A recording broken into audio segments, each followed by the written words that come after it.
Hi, Zero's pretty sure too. Welcome, everyone. This is Brandy Rose Smith, live from the Forbidden Library. And today, I think I'm speaking too loud. That's what I think I'm doing today. And turn myself down a little bit. I added an extra pop filter to my mic, so I turned it up. Turned it up! Thinking maybe it would mean I wouldn't be as loud. But it seems I'm just as loud as usual. Yay! Today we'll be reading more Leap into Darkness. And I will give you a short and hopefully concise recap. Jake is a dog. Our main character is a talking dog called Jake. Jake is a good heckin' boy. He used to live with a peasant family until his peasant mumsy died, and his peasant dadsy got very, very drunk and a wee bit abusive. But he was being abusive as the king rolled past. Hi, Rahel, welcome! And the king was like, that's an adorable dog, I'm going to take it in. And therefore he joined the royal family, where Janice and Henry are the two kids. And they have some other dogs and animals, and he fits right in, and they have a nice time until they come across the sussy sorcerer Belzadon. And the queen doesn't like Belzadon. The queen's like, no, he's a charlatan, a necromancer. But Belzadon doesn't like this, so Belzadon curses her. She gets ill afterwards. No one realizes it's the curse from Belzadon. No one realizes that Belzadon had placed the curse. Only Jake really saw something happen. So he's the only one who knows. And Belzadon turns up out of nowhere and he's like, oh, I can cure the queen. Can you now, you sussy bar steward? But the queen insists on not seeing him and does pass away before the rest of the family gets desperate enough to get Belzadon to her. And it is sad, but I didn't mind it because she didn't consent to his help and she didn't get it. However, then her son gets ill, poor old Henry, and her husband, the king, is just distraught and shutting down because his wife's died and now his son is potentially dying of the same thing. Little Janice, however, is taking no shit. She goes straight to Belzadon and gets him to cure Henry. And Henry gets better. The king gets better because of it. Although he's still very weak at the moment. He still can't do much. He's very tired all the time. And Belzadon keeps saying that this is grief. Although I doubt this. It's sussy as heck. Everyone's starting to become okay with Belzadon being around. Belzadon's kind of squirmed his way into being the king's main advisor now. It's very Gondor. Is it Gondor? No, Gondor's the big city. Rohan! It's very Rohan-esque. Like, he's there and he's whispering into the king's ear, telling him everything is fine, when in fact, his kingdom's going a little bit bonkers. The town's actually not doing too well and it's in chaos. And they haven't seen the royal family for a long time. So they're all like, what is going on? Do we even have leaders? Hello, Luke. Welcome. I am good. I'm a little tired. I'm going to make a lot of mistakes in reading today, I think. But we're going to do our best and hope for the best. How are you, Mr. 200 followers? Congrats.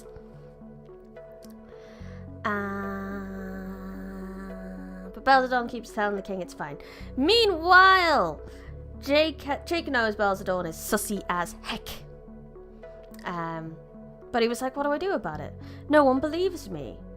Well, how am I supposed to do anything about it?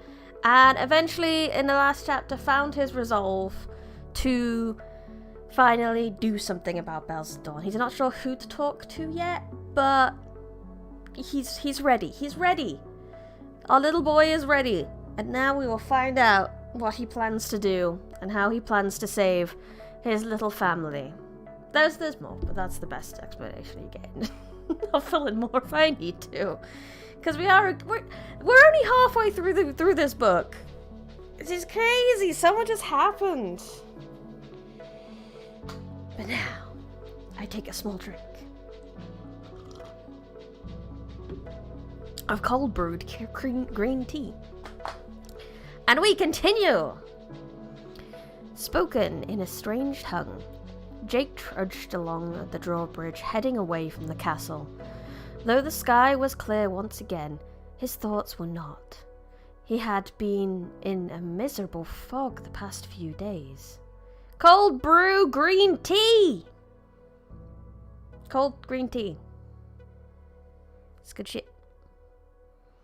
It's like iced tea and things isn't widely available in the UK, so I have to make my own.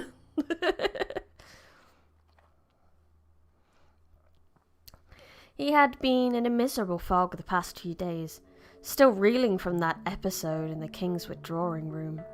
The doubts were gone, of course, but they had been replaced by despair that he hardly had any sense of a plan. At night he lay awake, curled up by the mirror in the children's chamber. By day he avoided everyone, even Henry, who had tried to cheer him up, but could not. The little poodle had left to sadly make his way alone into the meadow. Oh, poor Henry. As Jake shuffled along, he found himself coming up on the large ash by the river. He was surprised to see that Janice was there, brushing Atlas. Pendleton and Henry sat next to her. Jake sighed. Dead by day. He's been very sad. He's been zombieing about, that's what he got. Why did Pendleton have to be here? Somehow, right at that moment, he knew this was the time. He could no longer delay. He would start trusting his instincts, but where to begin? He approached her timidly. Janice, may I speak with you? He asked quietly. He turned away from Atlas and turned away from Atlas and looked down at him, but said nothing. Leaves on the ash rustled against the gentle breeze. Jake looked around cautiously, then began in a shaky voice. I'm worried about James. He spends too much time with Belzadorn. How is that your concern? She retorted, crossing her arms and frowning. Belzadorn's like a father to him, something he needs as his real one sleeps. But I fear Belzadorn misleads him, said Jake. Pendleton rolled his eyes. Well, this should be interesting. Henry's eyes flashed concern for Jake. Whatever are you blathering on about? Janice asked impatiently. Jake gulped. He claims that Vinland discovered magic and he says that he and James should use that magic together to bring an end to conflict between the nations. Atlas snorted with laughter, giving his mane a good shake. We have 2 spies, scoffed Janice. First Plod and now you. Jake trembled and lowered his head. Good old Plod! He says that Greyland wants war with Gorsland. He spoke more quickly now, desperate to get his message. Lesady was there. He had her removed from the castle. Can't you see the danger of... Why are you growling at me? Said Janice, her eyes staring daggers down at him. I understand words, not barks. Remember your good fortune at the palace here. My word, you are returning to your primal roots, Pendleton sneered. Is howling next? I do not understand barks and gurs. I'm sorry. Jake started to speak again, but Janice put her hand up. I heard that Leslie isn't well, she said, simmering. I might even ask Belzadorn to heal her too. And father, when awake, says he desires peace. He sent envoys to Greyland. They'll work it out, so enough rabble-rousing. Henry shifted uncomfortably. Jake, old man, leave politics to the humans. Why did he suddenly go scouse? Like free politics to the humans. He gave him a friendly nudge. Just enjoy yourself. Play. Atlas nodded in agreement. It sounds to me like the king and Belzadorn want the same thing, he said, nickering. Goodwill for all. Goodness knows I lost too many friends in the last war.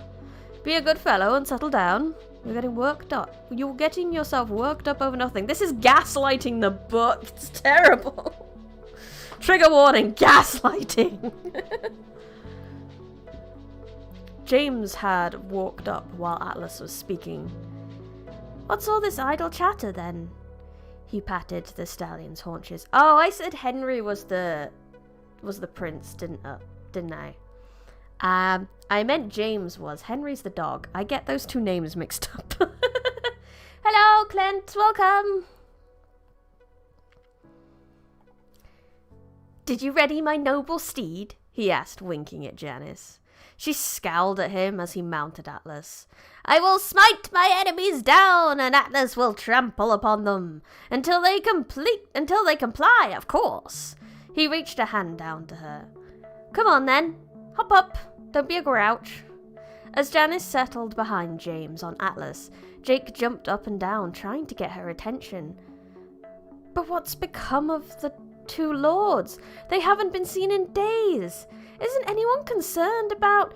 You will not bark at us, you feral beast, James said.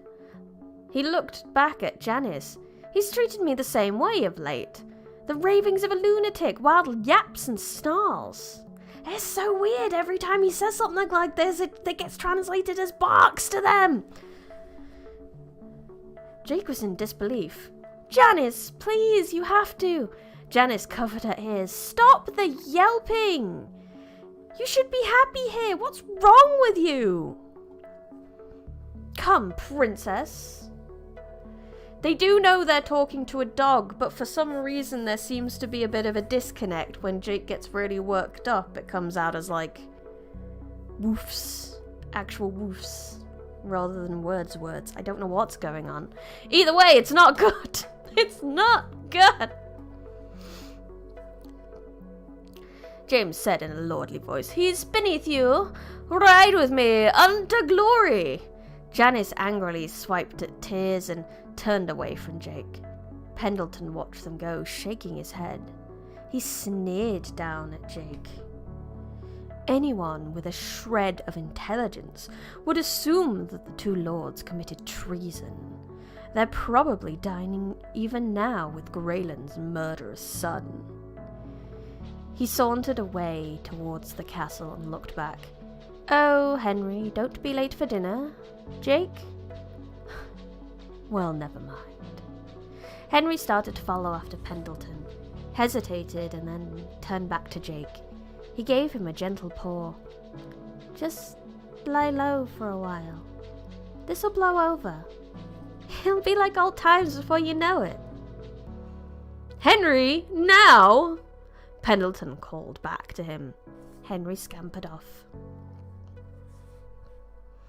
Jake watched numbly as the two dogs disappeared through the castle gate. The portcullis was lowered, and then it was quiet. Two trees laboured up a steep dirt road. They were outfitted with velvet blankets bearing the Gorsland royal arms, crossed long swords with a red rose just above their intersection. Upon the horses sat two chattering envoys. They were impeccably dressed and wore scrumptious purple cloaks that were soft, much like their owners' pudgy faces. 3 mounted guards tracked a small distance behind them. Pigeons cooed in a cage cinched to the back of one of the guards' saddle. We've been blessed with fair weather. We're making good time, said the first envoy. Just then, the raven glided past overhead. The guards noiselessly turned their horses back towards the east, moving away from the two men. The second envoy nodded. Oh no, they're gonna die. Indeed. And not a moment to lose. How rash this new king thinks reckless actions are of use to anyone. The raven landed near the top of a towering fir and peered down at a massive thrumming hornet's nest hanging from the branch below. "Sir, temper your fears," said the first envoy in an easy manner. "I was close to Charles, and have also conducted affairs with his son on several occasions. He presented himself with only the utmost integrity and honour. I think we'll find that this is simply a small misunderstanding that can easily be rectified with little effort." The raven released a series of clicks. The thrum of the nest changed now to a grating buzz as the hornets suddenly rose up in a dark cloud. They swooped down towards the men. The second envoy tilted his head in confusion as the buzzing intensified. He looked up, horrified, as an angry swarm approached. "By the heavens! We must ride! I guess I'm gonna have sleep. Watch the VOD later. Night-night! Zero's pretty sure too. May you have a nice, restful rest."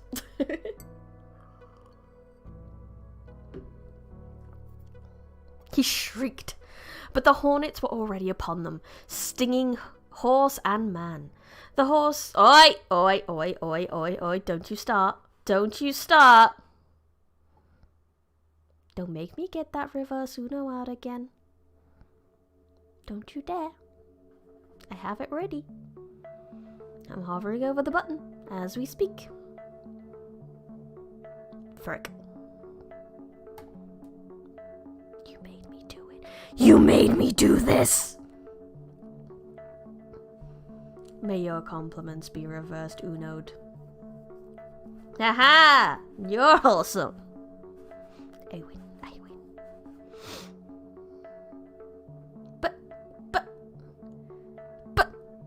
No! Stop being nice. Oi! I never said you could be nice to me. Just rude. Stop! No. No. Just no. We're reading a book now.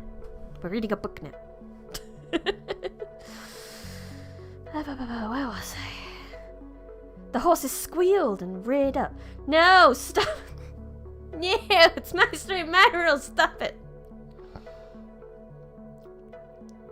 Reared up, throwing their riders. The envoys covered their heads, tried to crawl towards the woods, but in their wild panic the horses gave repeated frenzied leaps and trampled upon them. With bulging eyes and frothing mouths, the animals sagged and collapsed down on the men. We had a murder to read. Now was not the time. Oh, that's horrible. I'll take away the reverse Uno. It's not working anymore. It doesn't contain your niceness anymore. The raven watched as the hornets quietly circled above the crumpled pile. With a squawk, he spread his wings and lifted high into the sky, heading east.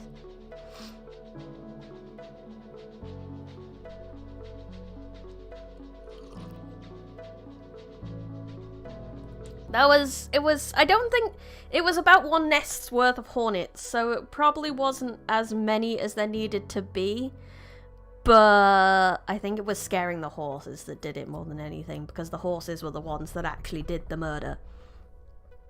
And I guess horses are allergic to hornets? Question mark? Either way, awful things. Pieces of the puzzle.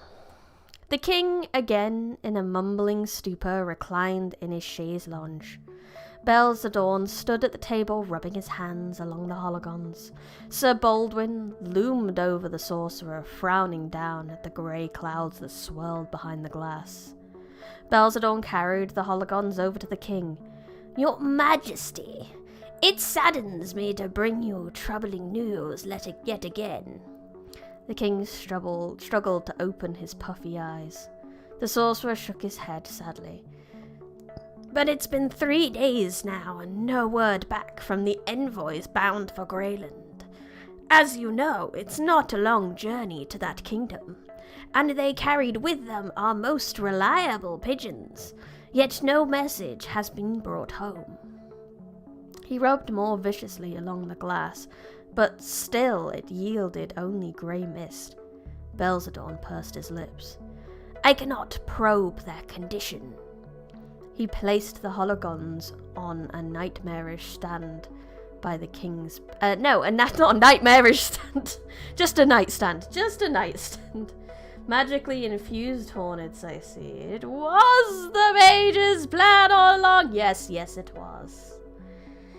Or is it? Because we're getting hints that Belzadorn is actually the lackey and it's the crow we need to be worried about.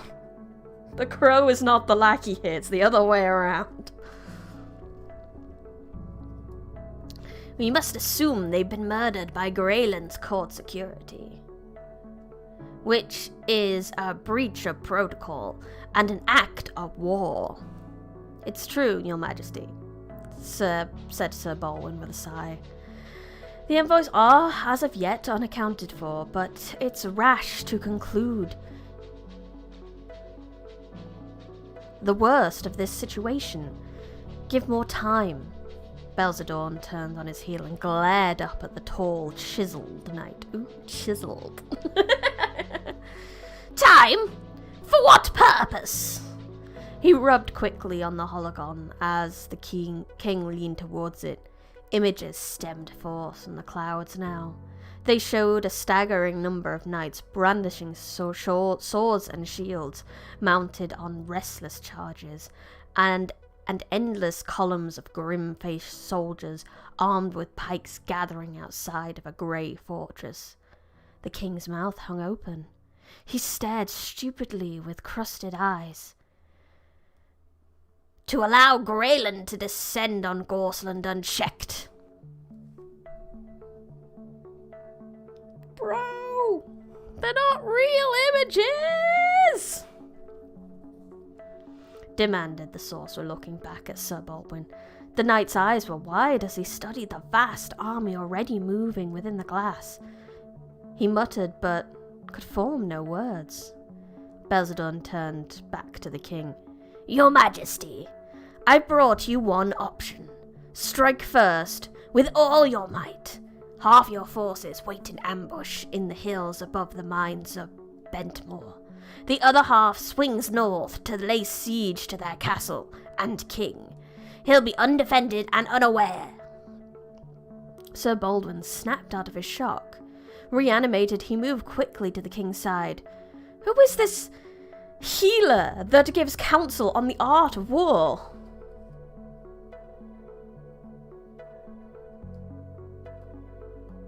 Ah, a TFS response. Yay! He put a massive hand on the king's shoulder and stared down with eyes of fire. Your grace, it's sheer folly to relieve your kingdom of all its forces, leaving you defenseless and... Belzadorn, with a smug smile, lifted his palms up towards the knight. Peace! The king will heed my words. The knight's eyes twitched and he rocked back and forth. He grasped for a bedpost and steadied himself, because if Belzadorn can't have his way, he'll use magic. I mean, no offense, but this is cause for alarm, a great risk, he said thickly. The sorcerer kept his palms up, his smile widening. Peace. There is no risk. I have the king's complete trust. Sir Baldwin's head drooped, and he nodded mechanically. Of course, I've been a fool. My way or the mind control! The king lifted a feeble hand towards the knight. My friend, prepare our forces, and leave at once for Greyland. It will be done, Sir Baldwin replied, struggling to choke back his response. Shaking and lead-footed, the proud knight slogged out of the withdrawing room. A cat, a dog, and a shaman walks into a bar. The shaman hits the bar because the cat and the dog went under the bar. Wait, I have that. I forget about, like, you know, are they working?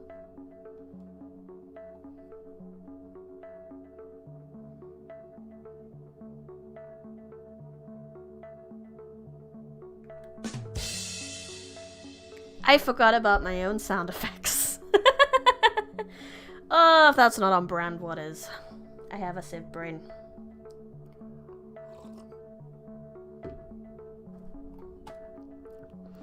Thin beams of pale dawnlight forked down into a narrow eastern passage and traced along the outline of a small white dog curled up in a tight ball.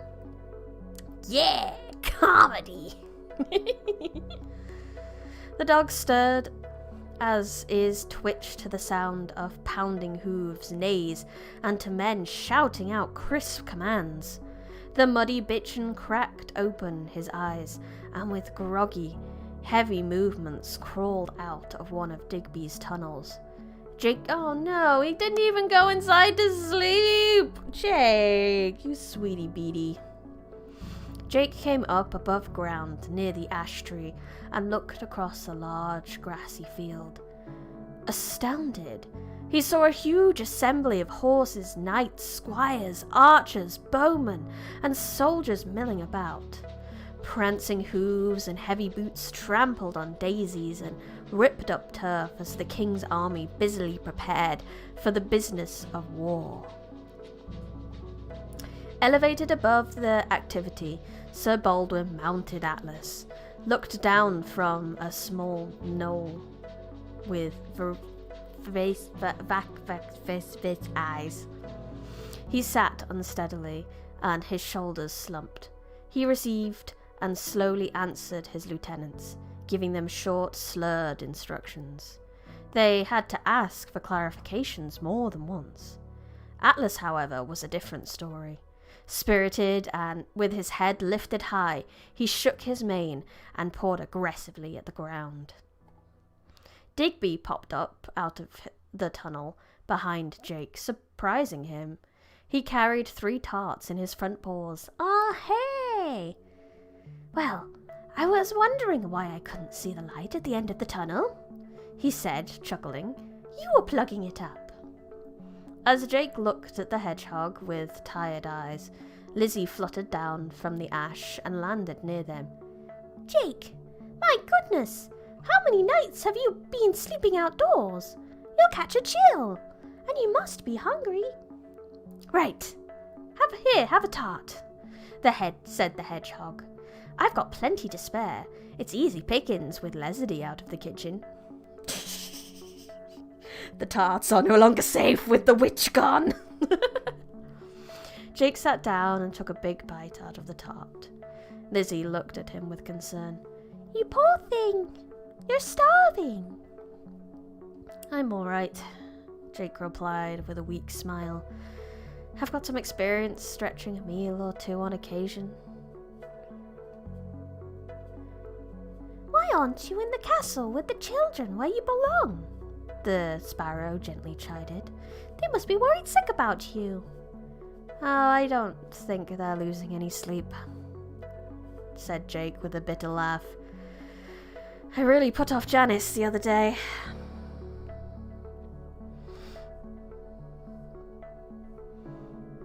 I heard that conversation, said Lizzie. A disagreement between friends. I'm sure she wants you back by her side. Jake frowned and shook his head. It's so much more than that. Belzadorn indulges in acts of treachery even as he sits as a trusted confidant to the king. Why am I feeling called up by a hedgehog? You need to eat, guys. Please have your meals.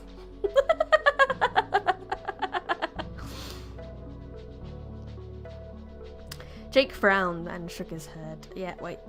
He hopped up and began pacing. And from this betrayal we have this. He pointed a paw at the gathering forces. The onset of war. He looked towards his friends, the stallion on the hill, and stared off in his direction. I must try talk some sense into Atlas. Jake, there's more to this than you know, protested Lizzie. But Jake ignored her and hurried along the edge of the woods. As he came up to Atlas, he had to dodge the charger's hooves as he strutted about. The stallion looked down at Jake with fevered eyes. Take care, my little friend. You're not safe here. Jake backed up and lifted a paw. Atlas, you must hear. Why are you part of this? You said this was time of peace, and yet you're here, leaving your king when he needs you here. You're being deceived. So I'm very sorry if you can hear an alarm in the background at the moment. Because someone around my neighborhood has had their, I don't know whether it's a house alarm or a car alarm, but it's been going constantly on and off for days. Through the night as well. Through the freaking night as well. It's been driving me insane. So yeah, apologies for that. If you can hear, hopefully you can't.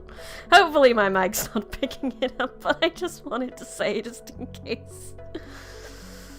Sir Baldwin frowned. The yipping and snorting from the two animals was hurting his head. He tried to pull Atlas back from Jake. Atlas stomped the ground. Jake, do not cross the line with me. It's you who's deceived. News came that those envoys of peace the king sent were murdered by the thugs of Greyland. Oh good, that's good for you. You are spared the suffering. I can just about hear it, so it's quite quiet. Luckily, it's quietest in my office, so... We're lucky, we're lucky. You guys are lucky. You don't have to deal with this stupid alarm that for some reason no one's turning off. Yay! Ugh, it's the worst. Jake listened, slack-jawed. If those envoys are dead, the stallion continued, then their chargers, my beloved friends, are likely dead as well. The horse snorted again. There's a time for peace and a time for war. A competent fellow can tell the difference. I mean, a war horse, obviously. Sir Baldwin wheeled Atlas away and called out to a lieutenant, giving a lackluster command to move out. Jake watched in despair as the king's army began a slow march to the west towards Greyland. If I knew who to harvest the guts from, I would. But I don't know where the alarm is coming from. I can't see it. Up and down the street, I can't see any of the cars flashing or anything. I don't know where it's coming from. It's really annoying. Really, really, really annoying. I would like to harvest some guts if I could, but I cannot. I thought that would make a good sticker for the Discord as well. A gut harvesting sticker. I do like that card. Just like me being like, gut harvesting with a knife. Yeah. Maybe. Anyway, Lizzie fluttered down next to Jake, the hedgehog trundling up after her. Oh, Jake, the sparrow chirped. I tried to give you the terrible news about the envoys, but you wouldn't hear me. Jake turned on her, eyes flashing anger. I wouldn't hear you! No one will hear me! And you have eyes too! Look all around you! The deception is in plain view! Oh yeah, good point, good point. I'll edit this out. He poured at bitter tears. And walked towards the woods. If that's true, Lizzie called after him. Then stay close to home to keep watch. Well stated, Digby chimed in. If the king is in danger, then you have an honor-bound duty to protect him. Your actions matter. Jake looked back at him and scoffed. Says the fellow who's only concerned about what he's having for supper. He turned away and slipped into the woods. Oh, Jakey Poo. I'm glad he's not being shaken anymore, though. He is steadfast in his resolve. He just doesn't know what to do about it. Which makes sense. Makes lots of sense. As Jake pushed through underbush, he stifled. Is that even a word? Should it be stifled? I don't know. He was crying. Lifted his head and puffed out his chest. He started feeling better, almost right away. After all, he had taken the high road. He held the moral high ground and all that. He had done everything in his power to warn them all, but they wouldn't listen. None of them would. Well, that was on them. Stifled. Stiff upper lip, boyo! No one would. Well, that was on them. His conscience was clear, and besides, he didn't need them anyhow. Who needs friends who are so obtuse? He'd start over and just get new friends. That settled it. I don't blame him. But as he trotted out of the woods and up to the edge of the road to town, he stopped. Almost immediately and without warning, loneliness crept up on him and savagely pounced. His new pretend world crumbled, and he sat down, miserable. There was absolutely nowhere to go now. Who was he kidding? He did need Lizzie and Digby and Atlas and Henry and Janice, and with a sniffle he looked around. He noticed that he hadn't gone far at all. As a matter of fact, he was just across from the clearing outside of Leslie's home. Something out of the corner of his eye caught his attention. Maisie sat near the cottage's front door, licking her fur. She stopped, gave a lazy stretch, looked over at him, and then disappeared in through the doorway. Jake hesitated. Following that cat before into town had somehow led to more adventure than he'd bargained for. And yet, there she was again, and she was acting smarter than she could possibly be. He sighed and shuffled towards the cottage. He didn't have to go inside. He could maybe just take a peek? But a peek at what? Leslie was the master chef. Or Leslie who dances with the dead. He shivered at the thought as he came within a few feet of the door. It was cracked open, easily wide enough for a skinny cat and just barely for a tubby bitchin'. He cocked his ears but could hear nothing. He squinted his eyes but could see only darkness within. Gritting his teeth, he walked inside. As his eyes slowly adjusted to the dimness, Jake realized that the cottage was nothing more than a large room. No worries, Luke. You do whatever makes you comfortable. You may just lurk and listen. Nothing wrong with that. Let me redo your bedtime story, Luke.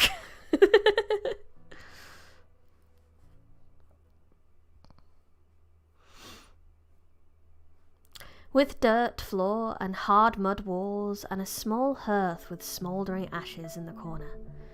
The king had encouraged Leslie to live in a more comfortable accommodations inside the castle walls, but she had refused, stating that her home was just fine.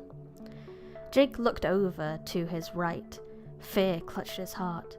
Candlelight flickered from behind a mask on a shelf. The fitful flame casting ghastly, distorted shadows on the ceiling through the mask's eye holes. I mean, all houses are multiple rooms. This one is just a whole room. And especially since Jake lives in a castle, this probably is a little bit shocking for him. As Jake looked over to the right, fear clutched it. No, wait, no, I just read that one. Jake quickly turned away from the mask and looked straight ahead. A low, wooden table stretched out before him, another candle on it faintly illuminating delicate, polished bones. They touched end to end, encircling bowls of twinkling, colourful powders and translucent crystals, their uneven facets reflecting writhing impressions of strange, slender plants trailing down from the wooden beams above. He heard the sound of purring and looked to his left. Two murky shapes suddenly flared to life as a match was struck and an oil lamp lit. Leslie set the lamp on a small nightstand and sat up stiffly in her bed. She stroked Maisie's back with one hand. As the cat leaned up against her, she rubbed her own aching head with the other. With a frown, she looked over at Jake. "You done with moping around?" Jake stood like a statue. Maisie smirked. "He's afraid of you." Maisie can talk! Jake's eyes went wide. "You can talk?" "Of course you can," said Leslie. She couldn't hold the frown any longer. A broad smile stretched across her face. "And I can understand." The dog tilted his head, his tongue lolling out. Leslie chuckled. "Anybody can hear who wants to," she said, her eyes twinkling. "Oh, so that's what's happening. So when Jake is trying to explain the bad stuff to everyone, basically, they don't want to hear. Therefore, they don't hear it. Therefore, they just hear barks and stuff. That makes so much sense. I like it. I like it." She struggled out of bed. Most people, though, long ago, forgot how or couldn't be bothered with it. But magic's making a comeback. I'll explain it all when you get back.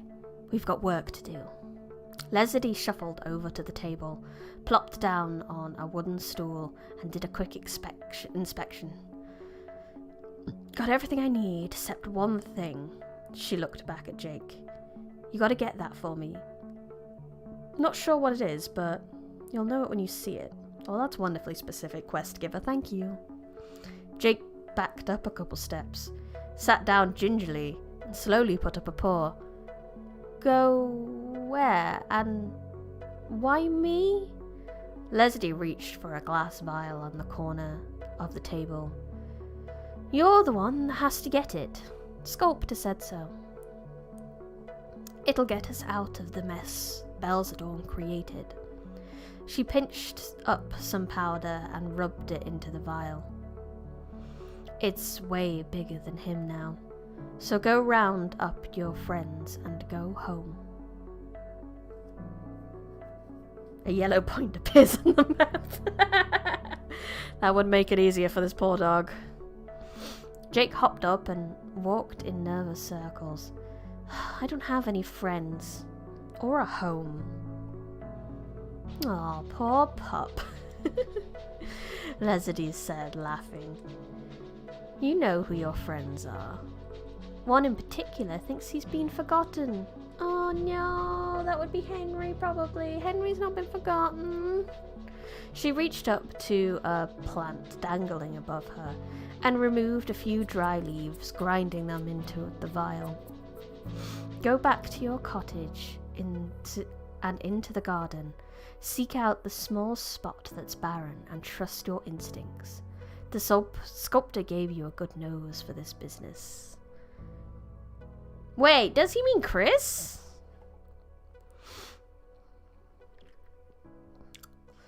Leslie turned around and faced Jake, her look quite serious now. "It's time for you to go into the deep." Just as quickly, though, a smile lit up her face again. She ruffled his hair, turned back to the table and continued her puttering. "Can't you tell me any more?" Jake asked, flustered. Leslie turned back to him again. "Oh, let's see." She furrowed her brow and looked up at the ceiling, tilting her head in thought. Up is down, down is up.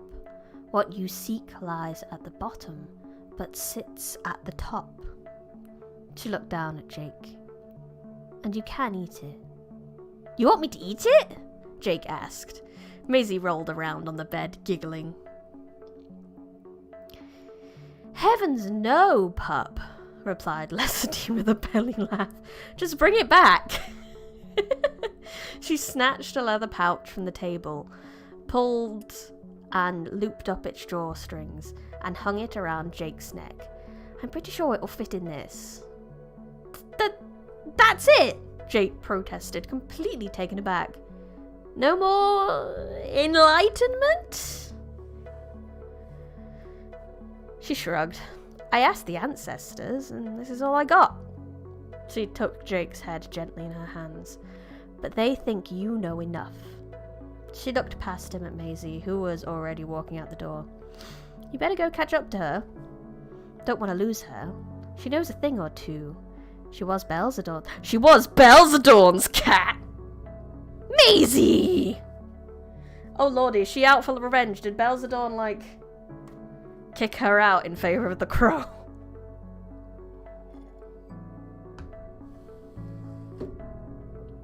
Maisie. Ho. Interessante. Jake stumbled out into the sunlight, his head swimming from the mind-numbing conversation he had just been a part of back in the cottage. He looked around for Maisie and spotted her sauntering along the edge of the road to town. Just as he turned to follow her, he saw Pendleton approaching, with Henry hustling along to keep up with his long strides. Pendleton gave a casual glance over at the cottage and smirked at Jake. "Ah, back from whence you came. Cottages and commoners. It suits you. Is that about the sum of it, then?" Or the crow kicked her out and is controlling the mage. That is the most likely scenario, definitely. Jake felt a strange tingling warmth flowing up through his limbs. It was a new feeling, electric, one of confidence and purpose, and the fog in his head had lifted too. "You're so predictable, Pendleton," he said, smiling, and with a feigned stiff accent. "Boring, actually." He winked over at the shocked little poodle. "Henry, would you be a good fellow and move a few feet to your left?" Henry's open mouth slowly morphed into a small smile. He quickly shifted left as Jake turned his back to them, dug rapidly into the soggy earth, and flung mud all over Pendleton. Pendleton stood silent, seething, as his finely brushed body now splattered with a grey canvas of dirt brown streaks and splotches. He slowly exhaled, his narrow eyes. "You have sealed your fate," he growled through his teeth at Jake. He turned back towards the castle. "Henry, come!" Henry grinned at Jake, then trailed after Pendleton. As that toff deserves.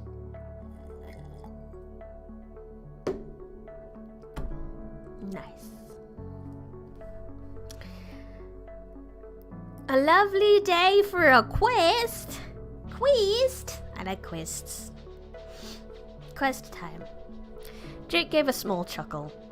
He was, again, slinking along the edges of an alley, following behind the strange cat Maisie. He was laughing at himself, of course. How could he have been so foolish not to recognize her intelligence? It seemed perfectly obvious now that she was a wise one. He stopped. Rose had used those words. A wise one. Like himself?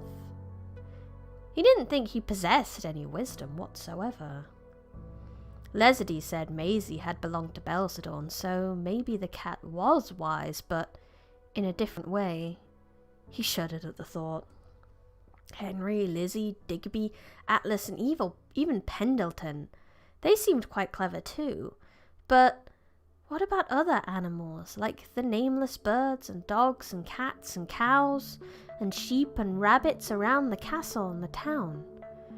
Most beasts, really, come to think of it. They were rather dull-witted. Jake shook his head and snapped to attention. No time to try wrap his mind around it right now. Oh, so not all animals can talk in this world, just special ones. Special animals. He caught up with Maisie, and the two of them peered around the corner and out into the town square. It was an odd scene. Timid faces peeped out of the windows and then disappeared. A door would open only to be quickly slammed shut. Some citizens trudged along, bowing their heads and averting their eyes, as others cast suspicious gazes at them.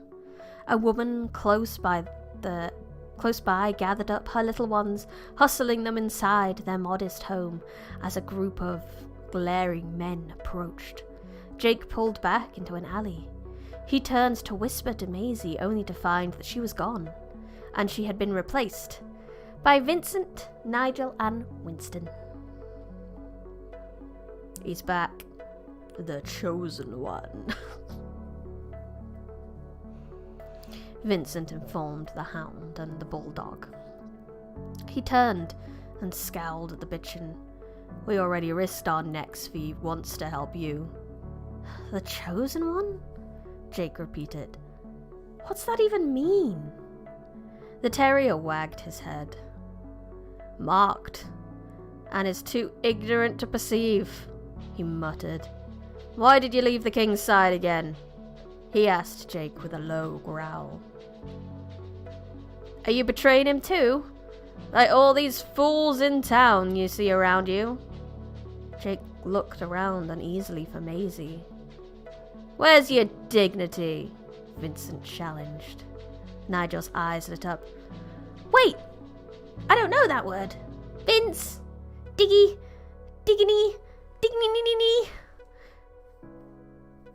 You know who your friends are, Leslie had said. Suddenly it made sense to the little dog. Jake lifted his head high and brought his face within inches of Vincent's. I've come for you, he said to him in a clear, steady voice. You will join my quest to save king and country. Nigel and Winston howled with laughter. Vincent formed a small smile. With you? Really?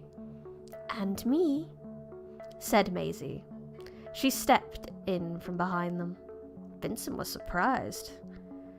I thought I'd seen the shine on you long ago, he said as he studied the cat with newfound keen interest. And yet you remained mute. Why? I had nothing to say, Maisie replied with a shrug. Until now. Jake used a paw to firmly turn Vincent's head towards him. You think you've been passed over, but you're wrong. You matter. If you want to see what I mean, then try to keep up if you can. Jake turned away from the group and took off down the back alley. Maisie smirked and followed after him. Vincent pondered the bitchin's cryptic words, then motioned to Nigel and Winston. Let's humour him. And with that, the three dogs ran after Jake and Maisie. Sir Baldwin sat atop Atlas, listening badly to his left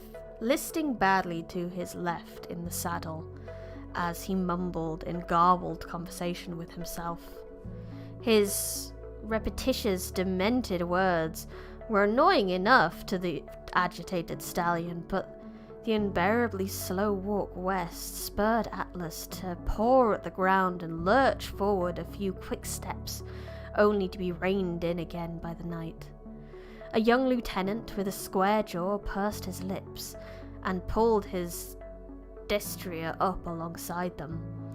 "Sir, the men are fresh and eager and, well, to be frank, they complain about our leisurely pace."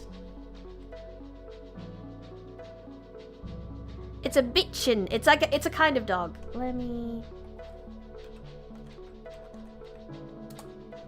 It's like the breed of the dog. Let me show you. This is a bitchin'. A bitchin' Frise, I believe it's called. Specifically. It's just the kind of dog that Jake is.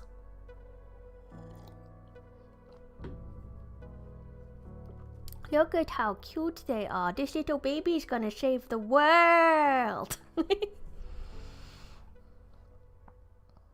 I thought that when I was first reading it too. I didn't realize that was a technical dog breed as well, and I didn't really want to keep saying it.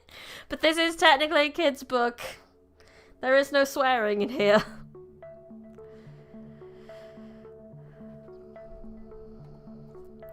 Sir Baldwin looked off to the south toward the broad level green field.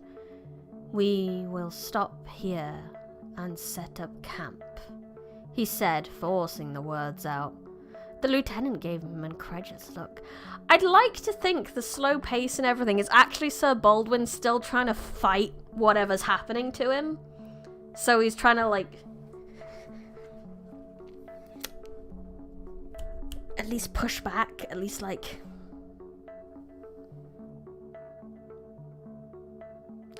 procrastinate is not the... He's trying to buy time. He's trying to buy time.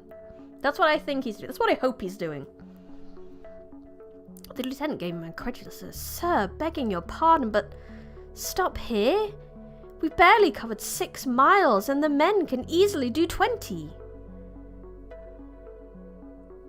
Delay, that's the word. He's trying to delay the war. You're right. I wanted to say procrastinate, but that really wasn't the word I was looking for. Thank you. Appreciate it. The knight lifted his hand. "It's no good. I need more time to think. Not wise to go further this day." "With the greatest due respect," the lieutenant persisted, exacerbated. "Scouts have reported no sign of the enemy. We must cover more ground to keep the strategic advantage." Sir Baldwin turned his sluggish eyes towards the lieutenant. "You speak with wisdom. Yes, we should go further." No, okay, he's just broken. He's just broken. Belzadon just broke the man. Oh, lordy. But even as he said those words, he dismounted from Atlas and shuffled towards the field. But then you are in agreement that our forces will proceed forward? The lieutenant called out, flummoxed. Atlas snorted and reared up. The knight looked back with a weak smile. "It's no good. We will set up camp now." A sergeant rode up alongside the lieutenant. The lieutenant shook his head as he watched Sir Baldwin slowly staggering around the field in loops circling. "He's going out of his bloody mind!" Jake stepped out of the woods. "We're here," he announced, staring at his old home. He hadn't expected to be back again so soon. The others came up beside him. "What? Here?" Vince scoffed. "To do what, exactly? Lay siege to a hovel? For king and country, of course." Jake ignored the terrier and crept closer to the sagging hut. He scanned the area for any sign of Chris. He had no desire to deal with him right now. As he looked around, his eye caught sight of small movements in the garden. He moved closer. 2 red squirrels were rummaging through the weeds and remnants of roses once tenderly cared for. Special place. Though much of the earth was moist from recent rains, one of the squirrels had chosen to furiously scratch away at a small slab of exposed, sun-baked ground, trying to bury some nuts. He paused, caught his breath, then leaned over to nibble on a plant with wilted green leaves. "Try the kale," he said to the other squirrel. "Not bad, really." He spoke quickly with high-pitched squeaks. So let me do this better. "Try the kale." Let me see if I can get higher. "Try the kale." Yeah. He said to the other squirrel. "Not bad, really." He spoke quickly with high-pitched squeaks, and his every gesture and change of direction seemed frantic and seemingly unplanned. "They're coming!" the other squirrel said in a measured tone. His movements, slow and deliberate, matched his temperament. "Oh, I see. They're not all squeaky." Jake led others into the garden. He tilted his head, surprised to hear the squirrels talking, and the even-tempered squirrel stepped forward. "We've been expecting you." "We have?" This questioned the other squirrel. "I mean, of course we have!" "My inner chipmunk." That's gonna kill me. That's gonna kill my throat. I can't do that. I have a bit of a deeper voice for a lady. It's kind of hard. He went back to his digging and dropped the nut. It sunk down into the small hole in the ground he had created and then faded from sight. Jake lifted a paw in greeting. "I'm Jake, and this is—" "We know who you are," replied the calm squirrel. "Lizardy's been in touch. I'm Pith, and this is Prattle. Or does he prattle?" he said, looking over at his excitable friend. Prattle studied the hole, scratched his head, scraped at the ground again, and dropped another nut. It immediately vanished. Other than your names, though," Pith continued, "Lizardy didn't say what—" Jake moved past Pith and studied Prattle's hole. "Nigel, you like to dig?" "Yes!" "Yes, Queen!" I meant to just say yes, but we got a yes here. Everyone knows that. "Help Prattle dig," said Jake. The hound leapt forward, gently nudged Prattle aside, and dug with an intensity that surpassed even the squirrels. The hole rapidly grew larger. Soon Nigel's head had disappeared underground. "It's so easy," said his muscled voice. "I've never—" The words died away quickly as his whole body vanished down into the earth. Jake took another step forward, gingerly, and peered down into the pit. There was no bottom to it. "I think that's supposed to happen." He glanced back to the others, waving them on with a paw. "Come on, quick!" He plunged down into the hole and disappeared. The squirrels, without hesitation, followed in after him. Winston dove down eagerly, but had to wiggle his stubby body a few times through the opening before he dropped out of sight. Big chunky bulldog. Vincent frowned, waffling at the edge of the dark cavity. Maisie casually licked a paw, then gave the terrier a smirk. "I thought you were the big dog. Not afraid, are you?" She smoothly slid down the hole and vanished.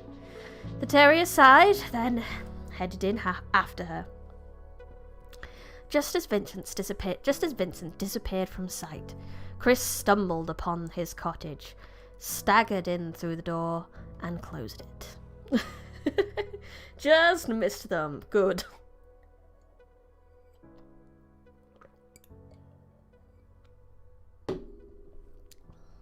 Nigel howled with delight as he went sliding headfirst on his belly, almost straight down through the dark, narrow tunnel.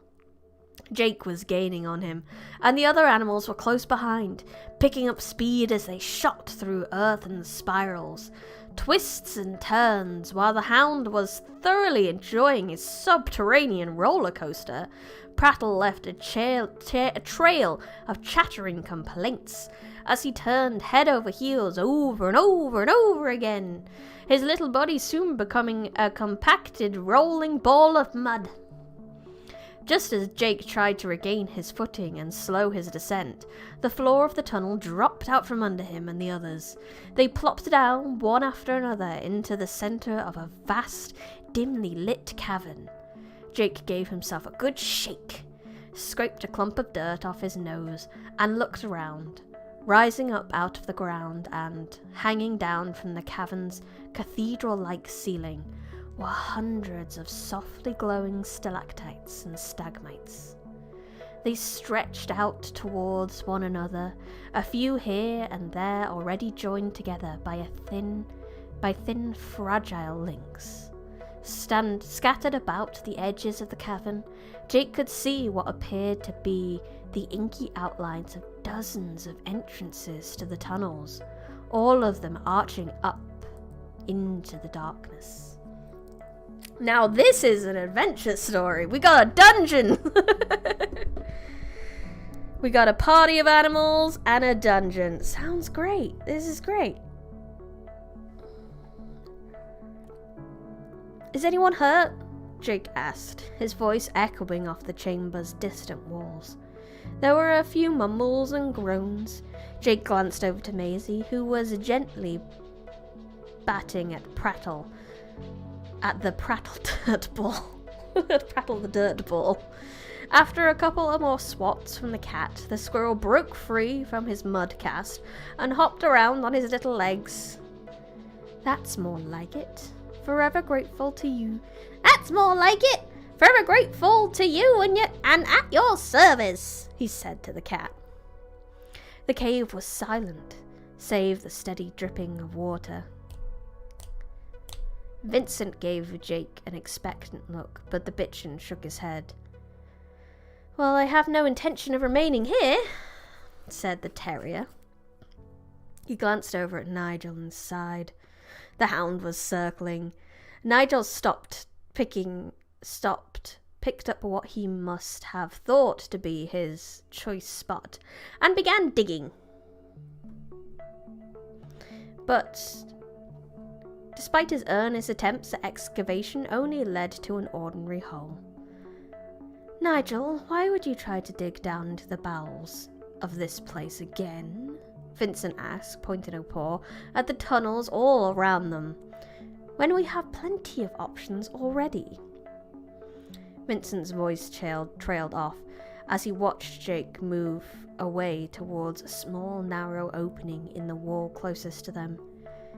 Jake hadn't noticed this entrance before because it was partially hidden from view by a squat stalagmite that hunched over to the ground like an old man. He peered in through the opening and smiled. The tunnel sloped down. He turned back to tell the others and yelped. A silent, shrouded figure, her head wrapped in tattered strips of linen, stood before them. Jake could hear Nigel's whimpering and Maisie's hissing. Jake shivered but kept his head lifted up, keeping a resolute gaze on the stranger's thin eye slits. You're lost, the figure said, gesturing to the tunnel near the little dog. Choose that path, and you choose the side of the weak. The figure peeled back the wrappings from its head. Look at what he has done for me. Jake's mouth dropped. He was staring up at a woman from town, the leper, who had been healed and transformed by Belzadorn into this creature of absolute beauty shimmering before him. Let me show you the source of that power, she said. The other animals gasped in a way as they inched closer to her. The woman cast a radiant smile down at Jake, and then turned and walked away towards an upward curving tunnel on the opposite wall. Nigel and Winston eagerly followed after her, their backsides shaking and wagging joyfully like little pups. Vincent hesitated, then tracked after them. Maisie remained seated and looked back and forth from Jake and the small parade moving away from them. Jake growled and sprang forward, barking, "She lies!" Da-da-da-da! Jake can see through your shit.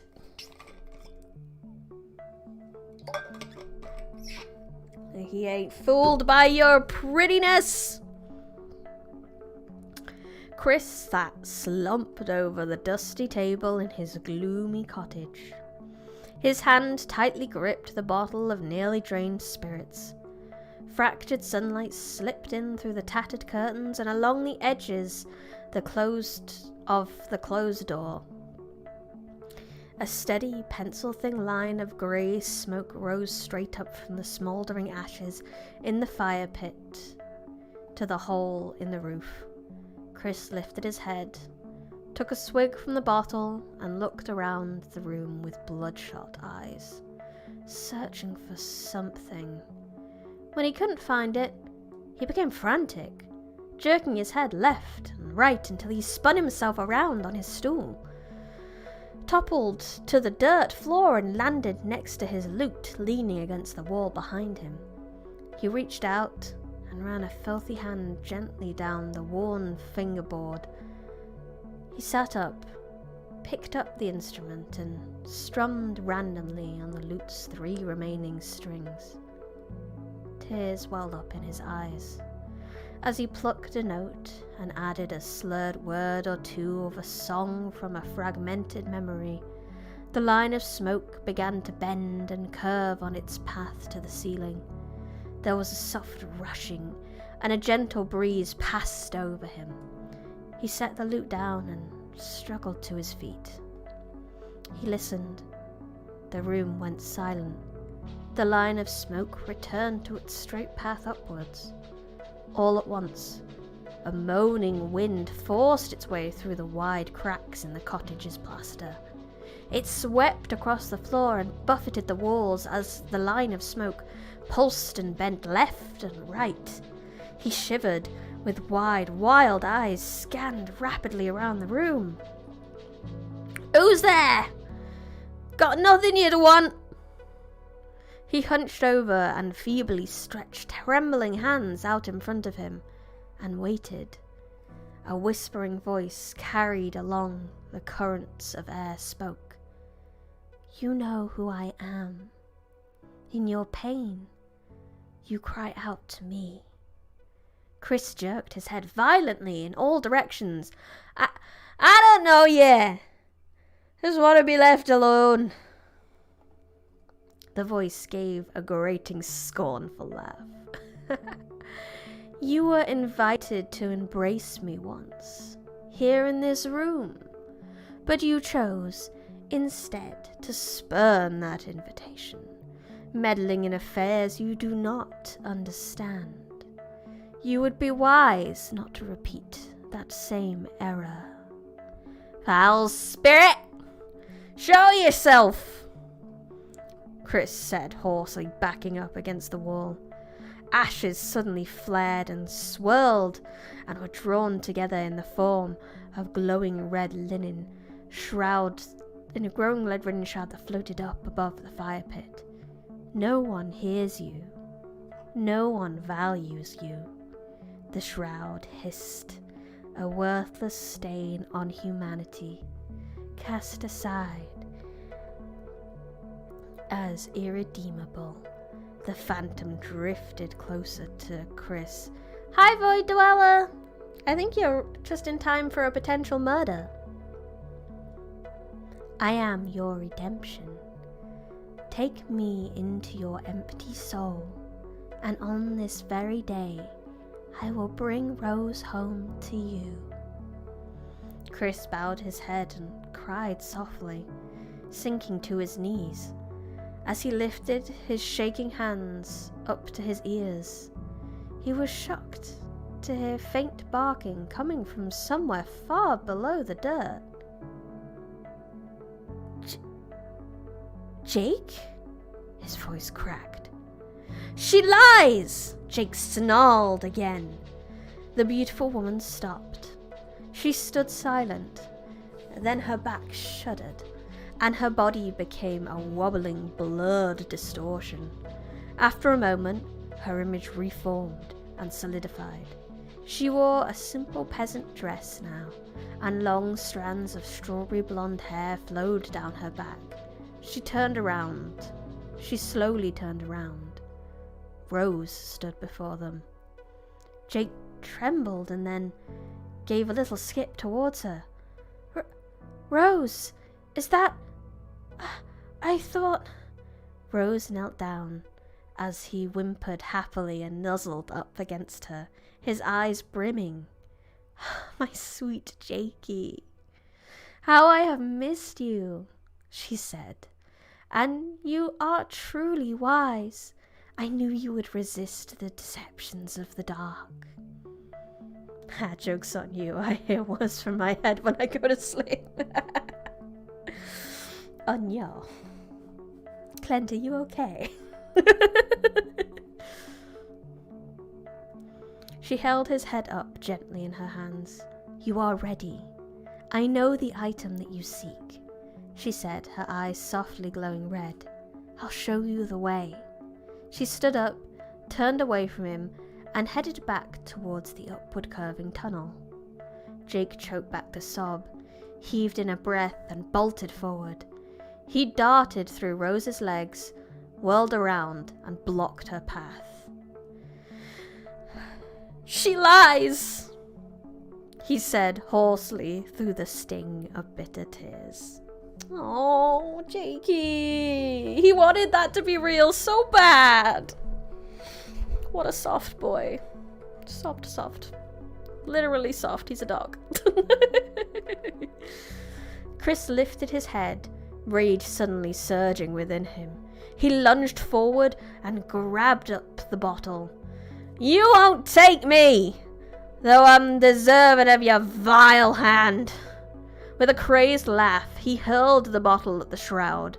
The shroud shot up out of the bottle's path, and then transformed into a streaking black spectre as the bottle shattered against the far wall. Chris groped for the loot, picked it up, staggered forward, and swung it wildly through the air. The spectre's form fanned out and then dissipated. Chris stood, bewildered. He looked around the room and saw nothing. With a furious wail, he smashed the loot against the table. It splintered and scattered across the floor, and only the nub of the instrument's fingerboard remained in his clenched hand. The room was silent and cold. Spent grey ashes lined the fire pit. He looked over at the spot on the floor where he had heard the barking from below. But how could it have been, he thought, shaking his head. It couldn't. He let the fragment of fingerboard slip from his fingers and walked over to a battered wooden chest. He knew where his dog was and what he must do. He rummaged through the chest and took out coils of rope and a sheathed utility knife and a small axe and secured them to his belt. He turned and strode through the door. Chris' redemption arc! Let's go! Rose cackled as her form shuddered and wavered. Her comely visage fractured. The fragments of her gentle face scattered and vanishing while her clothes pixelated and faded away. And then new dots of lights and colour rushed in and meshed.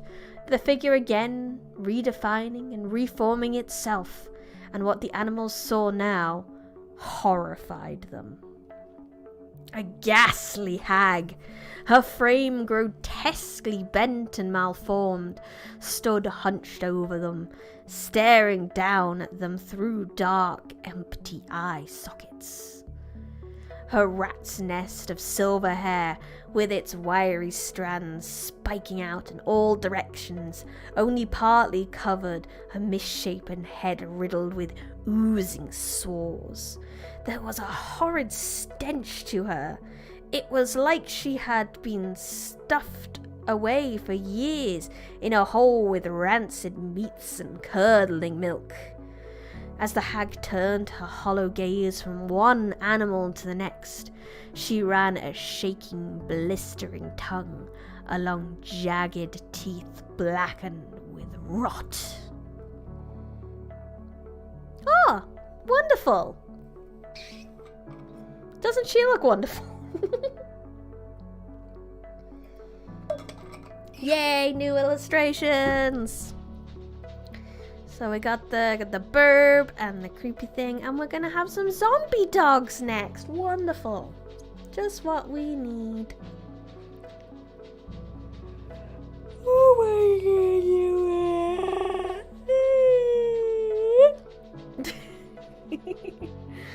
Sorry, I needed to yawn. Oh, I thought that was the end of the chapter. We just got the picture there. Okay, fair enough.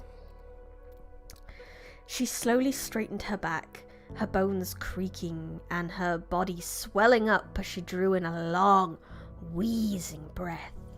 The hag shrieked. Her piercing wail filled the chamber, careening off the walls and rocks and drilling into the animals' heads.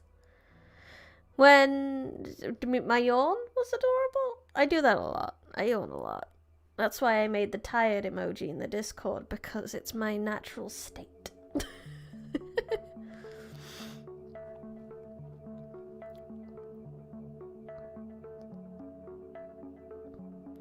The hag finished her scream. A dreadful crooked grin stretched slowly across her shallow, wrinkled face. Nigel and Winston cowered in terror. Vincent and the squirrels huddled together. And Jake, hair on end, inched backwards, but Maisie was unimpressed. She gave her front paw a few licks and a quick inspection, and then looked at the old hag with a cool, steady gaze. The cat arched her back and cattled forward. It started off as a series of low groans, then lifted and leveled off in a tone and cadence to become a steady, menacing whine, as she suddenly rose up to a howling screech that rattled and scratched at one's bones. The hag's smile faded. She stooped down and studied the cat, tilting her head from side to side. That was all Jake needed. He sprang up and streaked through the hag's bony hairy legs, cutting back quickly for another pass and trying to throw off her balance. But as he bolted back under her again, fingers as cold and strong as steel snatched his back leg in a vice-like grip. She dragged him back towards her. As she lifted the little dog off the ground, Vincent ran up behind her, leapt up and sank his teeth into her butt. All in one motion, the hag dropped Jake and swatted Vincent away. As the witch hissed down at the terrier, Jake looked around frantically, and then saw his chance. He sprinted up a nearby staircase, rock formation, with the hag close on his heels. As she lunged for Jake, Winston sprang into action, ploughing his sturdy fireplug body into her and knocking her off her feet. Jake looked back and nodded gratefully at the bulldog and then executed a quick front paw stand while maintaining perfect balance on front legs. He used his powerful hind legs to kick and break off several stalactites that hung like daggers directly over the hag. The stone icicles showered down on her, burying her in a pile of smashed rock and dust. One of the hag's legs and part of one of the thin arms stuck out from the pile, briefly twitching and then vaporizing. The chamber went quiet as the animals stood in stunned silence. But almost immediately, the first one stalactite and then another dropped from the ceiling, smashing and scattering near them. A chain reaction followed, and suddenly hundreds of deadly columns of rock streamed down from above. Walls and tunnels shook and began to cave in all around them. Nobody, no crime, indeed.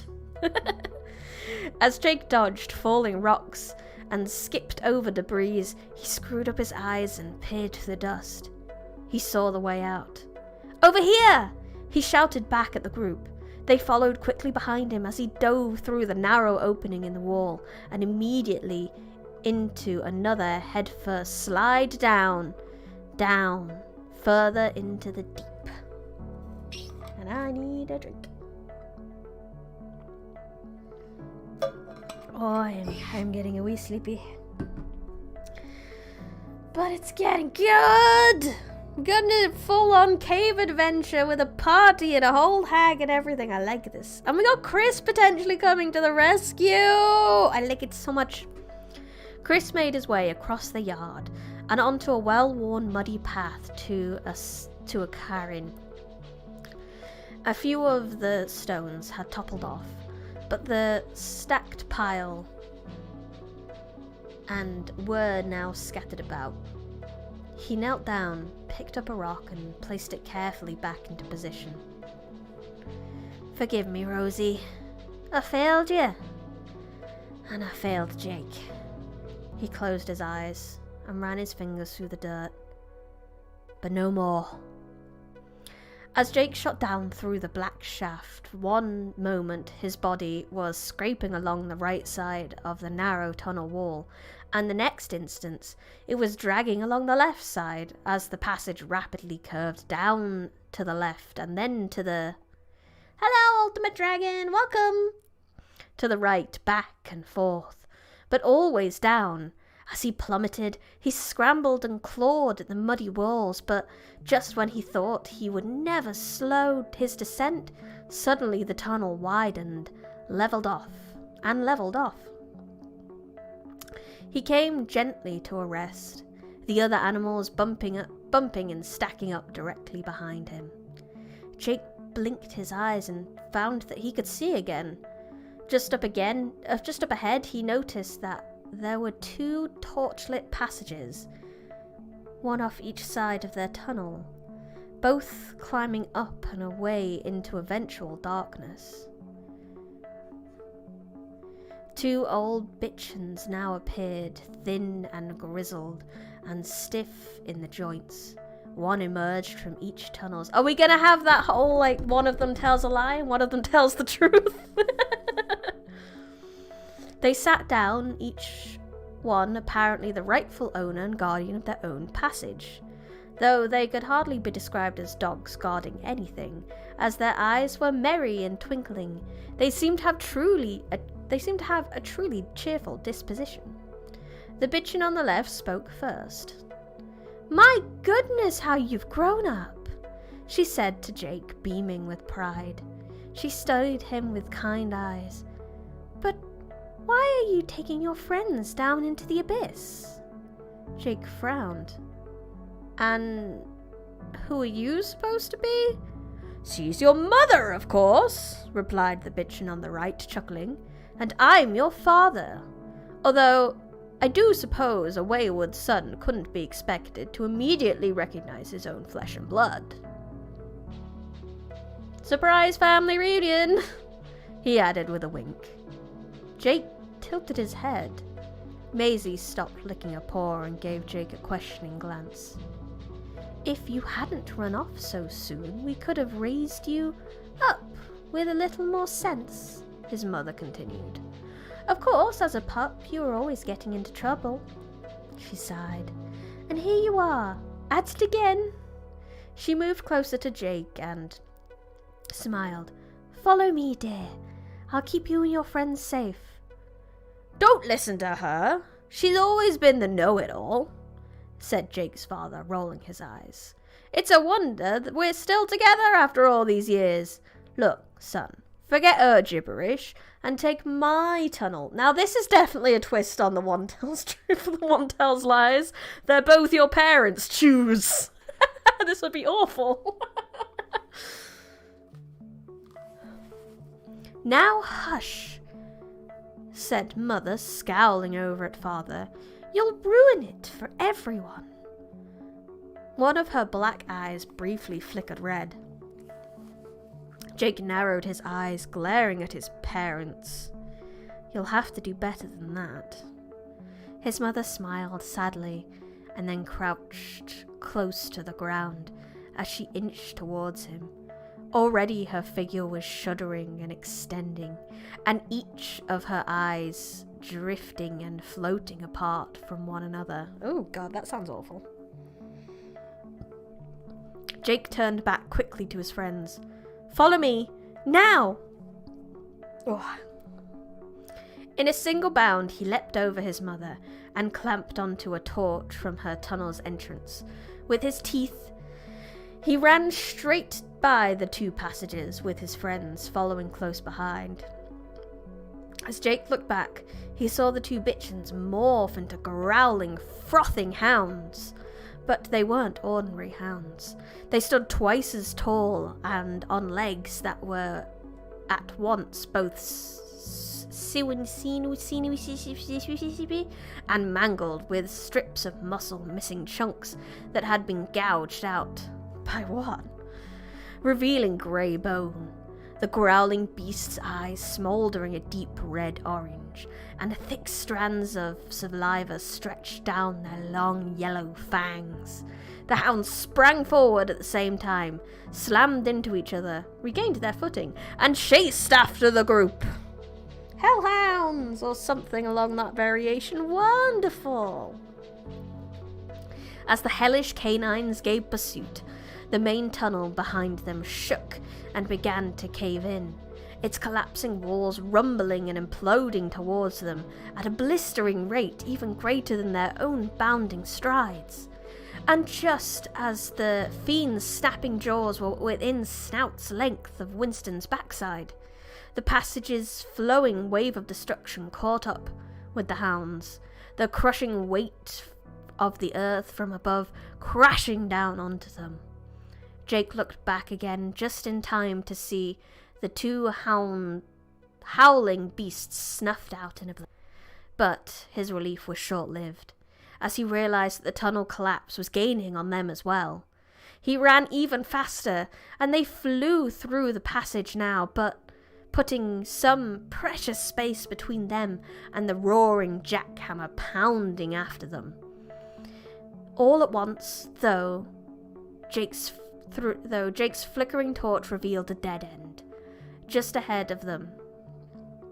He looked back and panicked at the sight of their only way in or out blacking out behind them. We'll be smothered alive, and that'll be the end of it. But he forced that thought out of his mind and frantically looked about. Then he saw it. A narrow passage plunging down, just off to the left. He stopped in his tracks, snapped the torch to his left side and pointed at the entrance to show the others, then dove through it. They just managed to squeeze in, one after another, and fall headlong down into the plunging passageway as the tunnel behind them snuffed out and sealed the entrance. Jake desperately held onto the torch in his teeth as his body once again went whizzing down, banging and scraping along the muddy walls. His descent ended rather abruptly, though, because his chubby body was soon too wide for the passage, and he wedged to a halt. His friends slammed up against him, and then suddenly there was no noise, save heavy panting and the flickering of the torch. Jake shook his head, bewildered. He placed the torch on the ground just in front of him. It has to be close by, he said, looking back at the others. Leslie said that what we seek lies at the bottom but sits at the top. he gave a sudden start, his head banging up against the low tunnel ceiling as Pith and Prattle skidded up onto his back. "Right, let's have a look then," said Pith, giving a calm nod over at Prattle, who then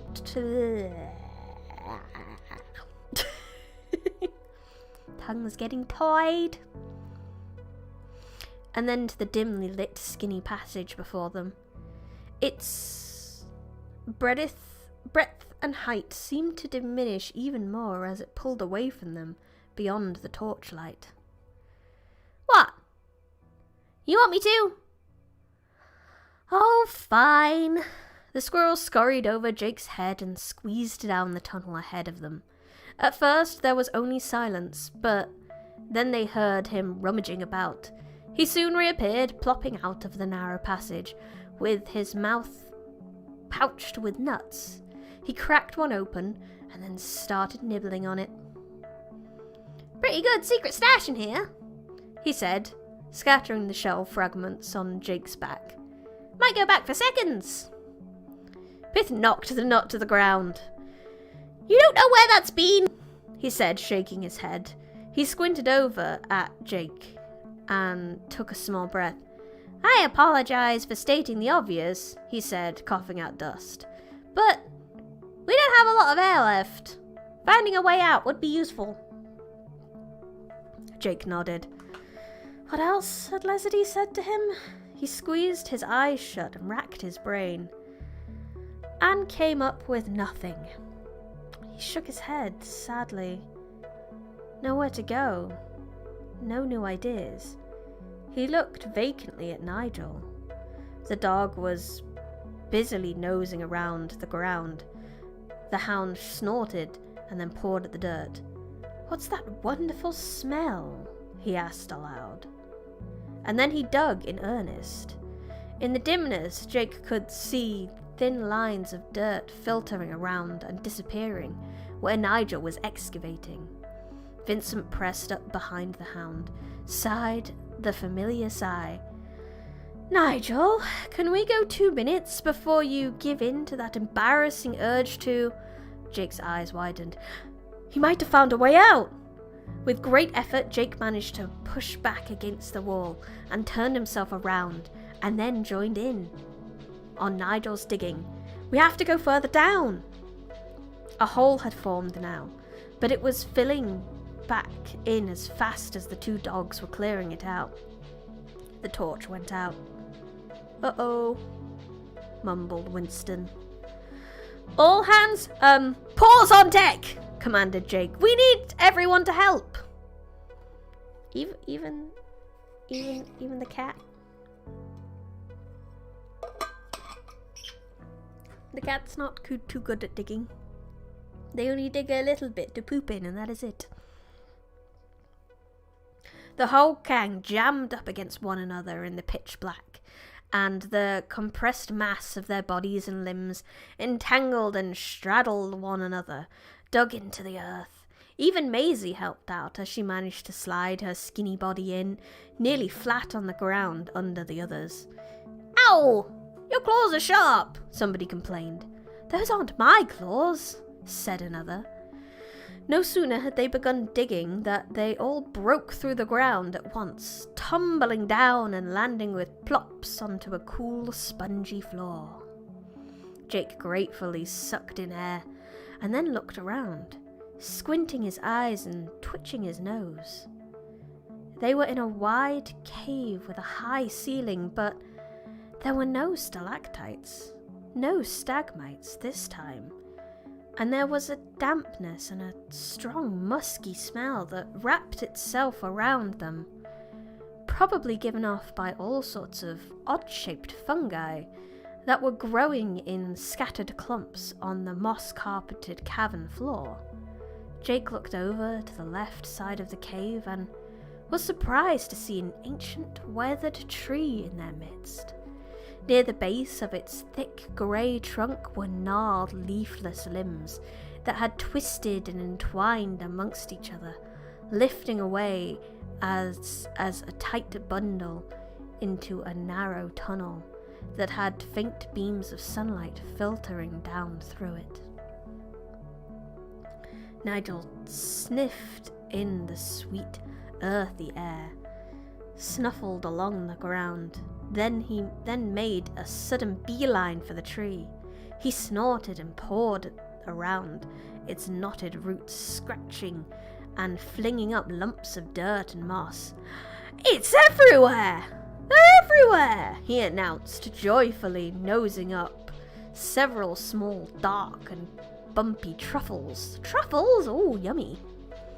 As the hound continued rooting up the delightfully smelling fungi, Jake sauntered over towards the far side of the cave.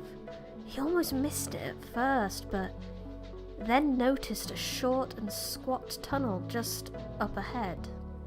There were several toadstools poking up out of the ground in front of it, softly illuminated by one very tall one, with a broad cap and thick stem glowing in the center of the tunnel entrance.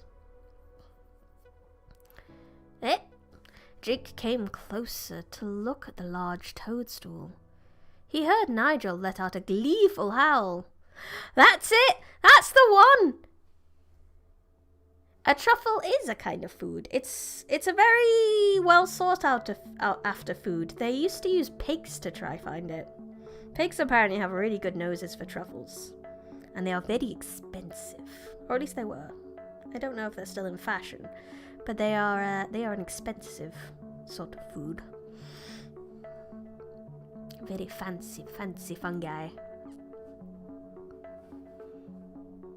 He exclaimed as he feverishly scratched away at the earth. The other animals crowded around him. As Jake looked back at the happy commotion, he felt an icy chill fingering up his back. The tree's limbs were untangling and pulling back from its tunnel, each one curling and snaking towards his friends. "Bet your Leslie can't say no to this," Nigel proclaimed, reaching down to the ground with both front paws. "Nigel, get out of there!" Jake shouted, too late, as the hound triumphantly held up before him a knobbly brown truffle the size of a grapefruit. Holy shit, that's a big old thing. As far as I know, truffles are like... I can't show you with my hands. Size of a golf ball, maybe? Maybe a bit smaller than that. That's probably the best equivalent I can think of. Probably smaller than a golf ball. More like a ping pong ball, maybe.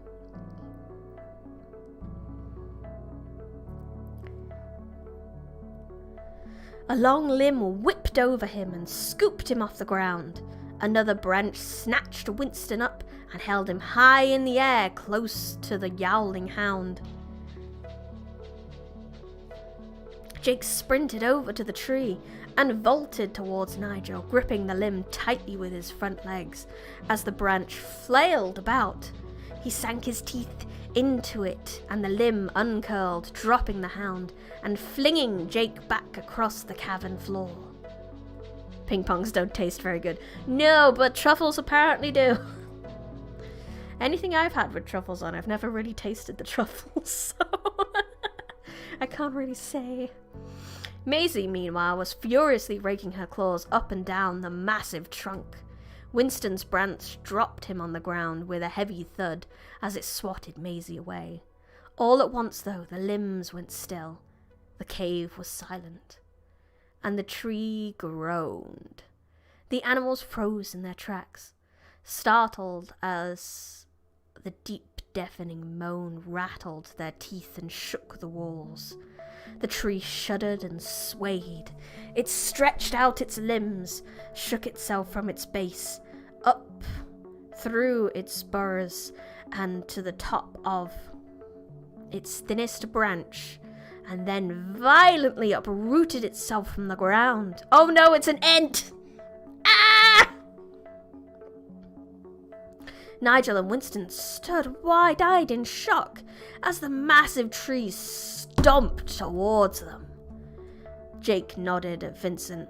The terrier flew over Nigel and bit him in the butt as Jake yanked on Winston's ear.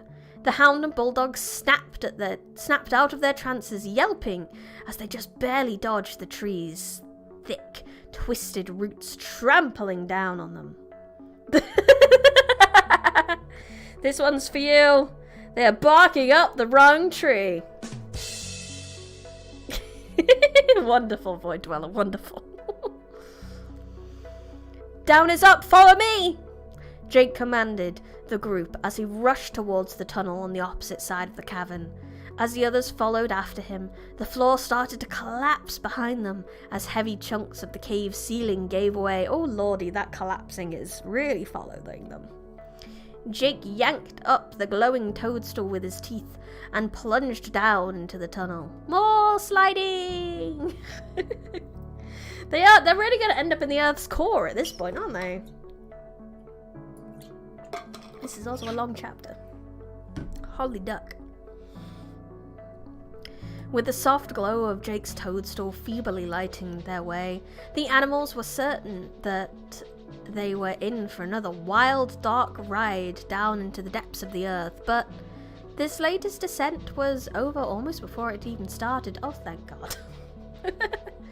The tunnel quickly leveled off, and luckily widened a bit, and they tumbled over each other, coming to a stop just in front of another muddy, dead-end wall. Nigel sniffed and pawed at the ground. Do we dig it again, Jake? Yeah, he asked happily. Oh, this is Nigel's dream come true, isn't it? Vincent gave the hound a disgusted look and then brought his face within inches of Jake's. This is getting a bit tedious, this quest of yours, he said.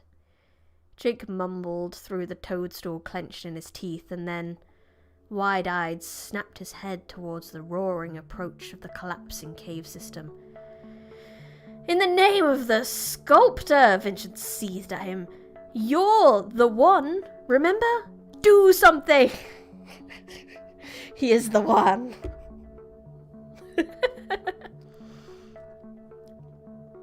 Joyful birds with swelled breasts burst forth into a melodious song. A gentle breeze that rustled leaves in the woods behind Chris became a soft, sweet whisper in his ear.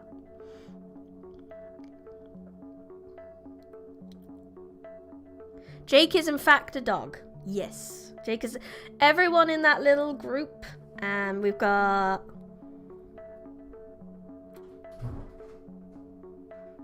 just trying to calculate. 4 dogs, 1 cat, 2 squirrels in that little quest group. Chris is a human, by the way. There's nothing to forgive, my love. No shame, said Rose. Stand up. Your time has come. He opened his moist eye as her voice trailed off.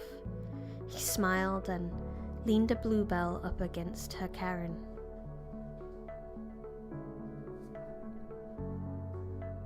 I suppose so? And then the birds went silent. A deathly hush fell over the woods. The air was heavy and still. Suddenly the ground beneath Chris's feet shook, and there was a deafening rumble all around him. Astonished, he watched as his cottage was heaved up like a tiny ship on a massive, muddy, undulating wave.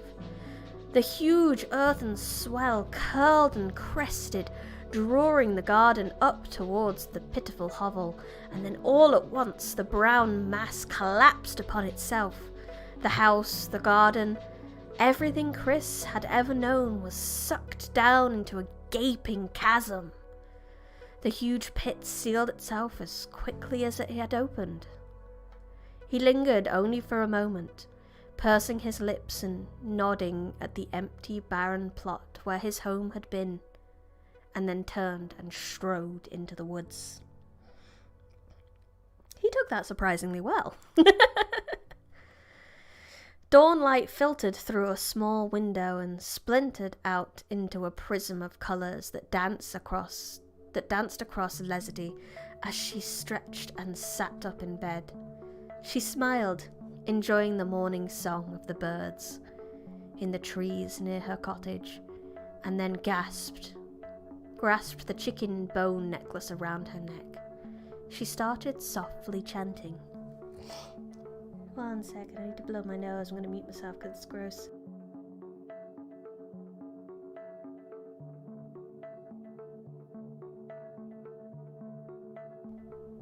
Hold on. Jake turned backwards to the wall. He cocked his ears in disbelief. He could hear something.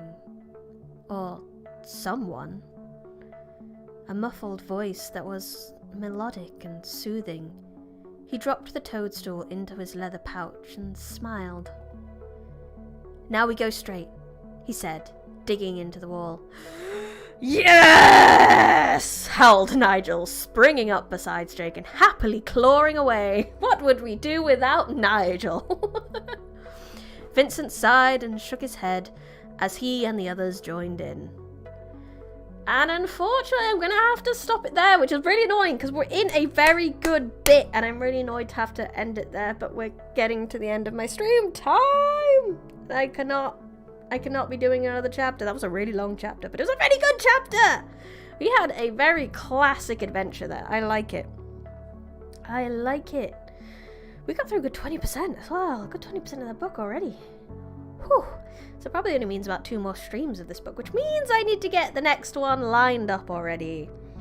I mean, cliffhangers are a thing. Yes, but I don't like them. I hate them. I want to read more too. Yeah, almost 3/4 of the way done. It's okay. I mean, the other VODs are there, and I tried to give a recap at the start of any stream I do with books in case people miss parts. And I'm always happy to answer questions like you asking if Jake is a dog and things like that people just aren't caught up. So if you're ever confused in a stream, feel free to just question what's going on and I can give you a quick recap whenever you need. I'm happy with that. I understand that catching every stream and every second of every stream to read all these books can be a lot to ask, so I'm okay with people just popping in and being like, hey, who's this character? What's this again? It's no worries. It's no worries. I will be back tomorrow with some Minecraft Mondays, because we don't have anything else on Monday now, so Minecraft is back on Mondays. 4 streams again next week, but I don't know what I'm streaming on Friday yet. So I have something in the schedule, but I don't know what it is. I haven't decided, because it was supposed to be bloody rain code, but we know how great that's gone. Oh well. Oh well. Yes, I'll be back on Monday. Thank you, Ultimate Dragon. Thank you, Void Dweller. Thank you, Clint. Thank you, Luke, for being in the chat. And Zero is pretty sure too. You're also in the chat. If you have not already, I would highly appreciate any likes and or subscribes. They're very good. They make me happy. If you're interested in supporting this author, please go click the link in the description. I have is Slay the Princess out? Is Slay the Princess out? Is Slay the Princess? It's been on my wish list. It's been on my wish list for a while because the narrator did the Magnus Archives podcast, and I very much enjoyed that. Well, is Slay the Princess out? Is Slay the Princess out? Let me look at Steam. Is Slay the Princess out? Is Slay the Princess out? Is Slay the Princess out? Is Slay the Princess out? I didn't think Slay the Princess was out yet. I'm pretty sure there's just a demo.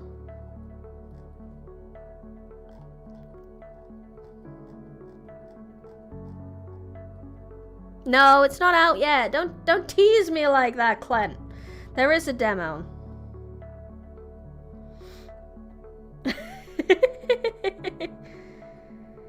I haven't played the demo because I don't need to be sold it, kind of thing. I'm the kind of person where if I want something, I tend to avoid the trailers or anything about it because I'm just like, I'll find out when we get there. I don't need to be sold it.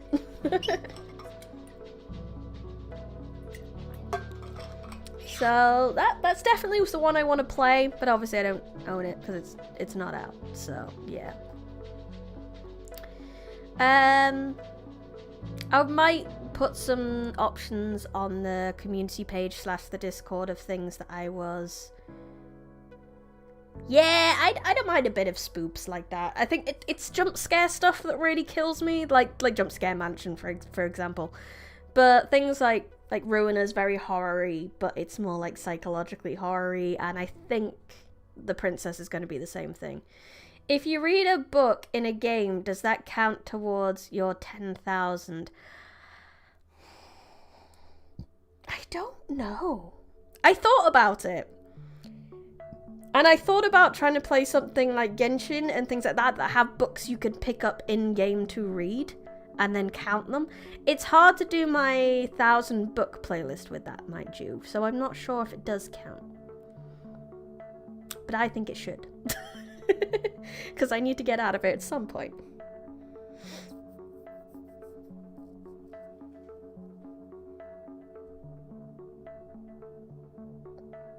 Skyrim does have books. I do not own Skyrim, though.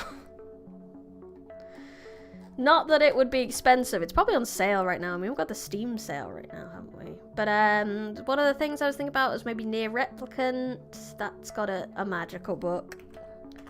Skyrim. I'm just curious if it is on sale.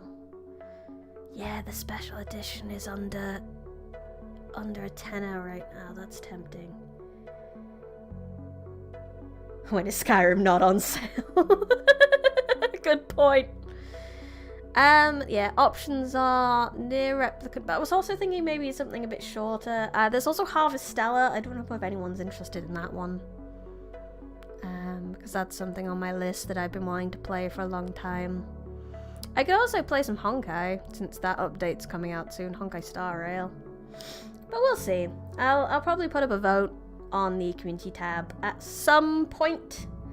See what you guys think, and you guys can help me make hard decisions, because Harvestella is a Square Enix one, which is a bit of a comfy game, but it also has it's like a farming one, but there is a season of death.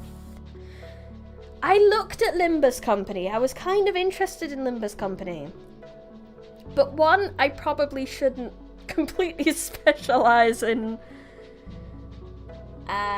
Project Moon things. I should have some variety in my life. And two, I'm a little bit afraid of seeing any kind of character spoilers and stuff in Limbus Company. So, I don't want to touch... If I play Limbus Company, I don't want to do it until I finish Ruiner, at least. But I did see that it was a gacha game, and I do like me a gacha game. So, it's something I've considered. But it's probably one of those three that I just told you about. Anyway. I will have that decision before Friday. There's a whole few days before then. We're good. I have time to think about these things. 98% doesn't spoil Runa, but I think there's a brief mention of Angela. I see. Good to know. Because I like me a gacha. Gachas are fun. And very dangerous. But it's okay, I have a lot of self-control. Anyway. Yeah, I think that's all I've got for you. Oh, I didn't mean to make myself big. Oopsie doopsie. Anyway, I was trying to scroll through the chat, but instead I did that. Anyway, I'm gonna go now. Thank you for everyone for coming. Thank you to everyone in the chat. Thank you to anyone who lurked, and thank you to anyone who watches the VOD. Another little mention to like and subscribe if you're not already part of the Discord. That link is also in the description. There's nothing too special in the Discord, but it's the easiest way to keep track of what I'm doing. I had fun. I hope you had fun. This has been Brandywell Smith live from the Forbidden Library. Goodbye.